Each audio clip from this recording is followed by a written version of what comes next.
भस्त्रिका प्राणायाम बहुत ही लाभकारी प्राणायाम। लंबा गहरा श्वास नाक से लें, पूरा फेफड़ों में श्वास भरें और धीरे धीरे श्वास को नाक से ही छोड़ते हुए पेट को पूरा खाली करें। फिर से करें। लंबा गहरा श्वास भरें फेफड़ों में, फिर धीरे धीरे श्वास को नाक से छोड़ते हुए मुंह बंद रहेगा। बहुत ही अच्छा प्राणायाम हमें जीवन देता है। ये सभी रोगियों के लिए, सभी रोगों में लाभकारी है। जो मुश्किल प्राणायाम नहीं कर पाते वो भस्त्रिका प्राणायाम भी करने से अपनी बीमारी से छुटकारा पा सकते हैं। इसको कम से कम 2 मिनट से लेके 5 मिनट तक अवश्य करें।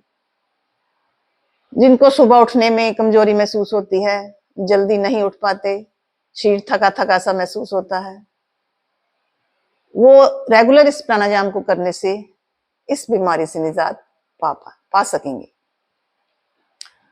इस प्राणायाम करने से हमारा अस्थमा, एलर्जी, ब्रोंकाइटिस ये प्रॉब्लम में धीरे धीरे लाभ मिलने लगता है।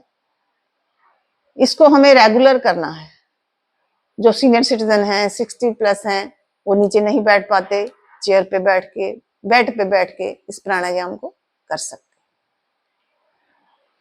हैं। ये प्राणायाम बहुत ही लाभकारी है। इसको एक फास्ट तरीके से भी किया जा सकता है। चलिए उसको भी करते हैं। बाजू ऊपर और नाक से झटके से श्वास बाहर फेंकना है।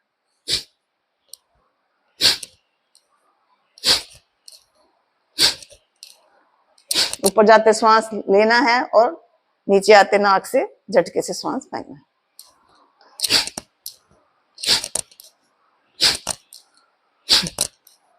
इसको भी कम से कम 2 से 5 मिनट अवश्य करें।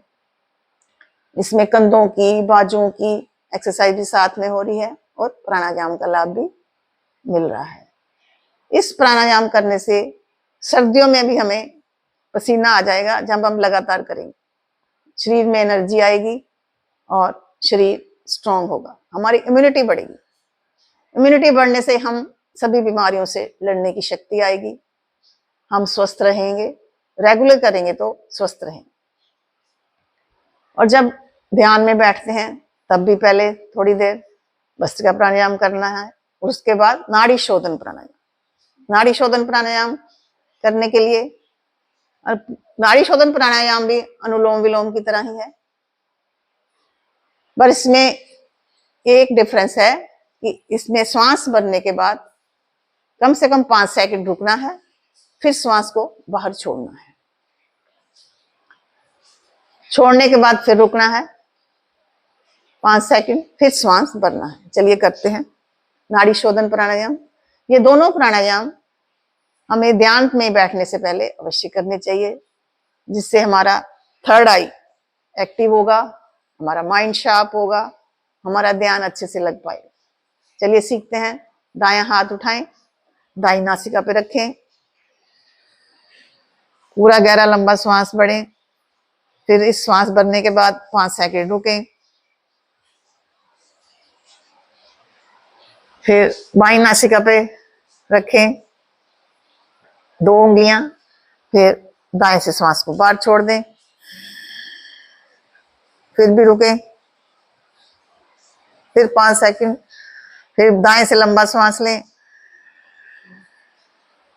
श्वास भरने के बाद रुकें, फिर अंगूठे से नाक को बंद करते हुए बाएं से श्वास को छोड़ दें। ये एक वृत्ति पूरी हुई। यहाँ साउंडलेस ब्रीथिंग होनी चाहिए, श्वास लेते हुए आवाज नहीं आनी चाहिए। इसको इस मुद्रा में बैठ के भी कर सकते हैं। दोनों उंगलियों को अंगूठे की जड़ में लगाएं और ऊपर से अंगूठे से हल्का स्पर्श करें, 2 उंगलियां सीधी, और दूसरे हाथ को ध्यान मुद्रा में रखें। फिर से करेंगे। बाएं से लंबा श्वास लिया, रोका, फिर रिंग फिंगर से बाईं नासिका को बंद करते हुए दाएं से श्वास को छोड़ दिया, फिर थोड़ी देर रुके, फिर दाएं से श्वास लिया, श्वास को भीतर भरा, रुके, फिर दाई नासिका बंद करके बाएं से श्वास को छोड़ दिया। ये एक युक्ति पूरी हुई। इसको लगातार 2 मिनट से 5 मिनट तक और 10 मिनट तक भी करेंगे तो बहुत लाभ होगा।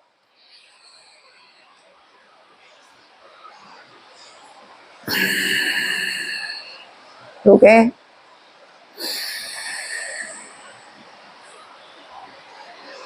छोड़ें। श्वास को अंदर रोकने से हमारी जो ऑक्सीजन अंदर भीतर जा रही है वो हमारे शरीर की शुद्धि करती है। ये दोनों प्राणायाम बहुत ही लाभकारी हैं। रेगुलर करने से बहुत लाभ मिलता है, सभी बीमारियों में लाभ मिलता है और आप स्वस्थ रहते हैं।